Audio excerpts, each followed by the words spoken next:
दुर्घटना क्षतिपूरण को नहीं सुप्रीमकोर्ट एक गुरुत्वपूर्ण राय देछंती।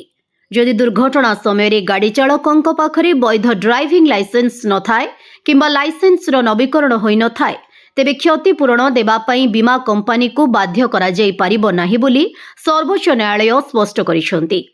जस्टिस संजय करोल और जस्टिस एन कोटेश्वर सिंह को खंडपीठ कहते जे वैध लाइसेंस बिना जड़े व्यक्ति जदि दुर्घटना घटाउथुबा गाड़ी चलाउथांती तेबे सेही क्षतिपूरणर भार बीमा कंपनी उपरे लदा जाई परिबो नाही।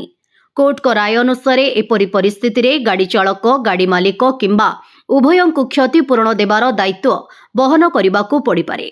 सड़क सुरक्षा नहीं सचेतनता उपरे जोर सुप्रीमकोर्ट केन्द्र सड़क परिवहन और राजपथ मंत्रणालय एवं राज्य परिवहन विभाग गुड़ी को सड़क सुरक्षा और ट्राफिक नियम पालन नहीं देशव्यापी सचेतनता अभियान चलाइबाकू परामर्श देइछन्ति। सोशल मीडिया और अन्य माध्यम रे वैध ड्राइविंग लाइसेंस आवश्यकता संपर्क में लोकंकु सचेतन करने सह लाइसेंस प्रदान और नवीकरण प्रक्रिया को सरल और स्वच्छ करने को कोर्ट कहिसंति। आंचलिक भाषा रे परीक्षा और ड्राइविंग स्कूल संस्कार पई परामर्श।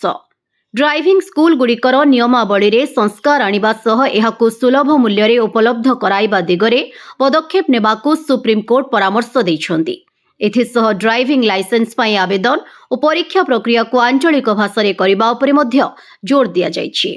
वैध लाइसेंस सड़क सुरक्षार मुख्य आधार। सुप्रीमकोर्ट कहिसंति जे वैध ड्राइविंग लाइसेंस बिना गाड़ी चलाइबा केवल आईन उल्लंघन नुहे, यह सड़क सुरक्षा पाई मध्य गुरुतर विपद।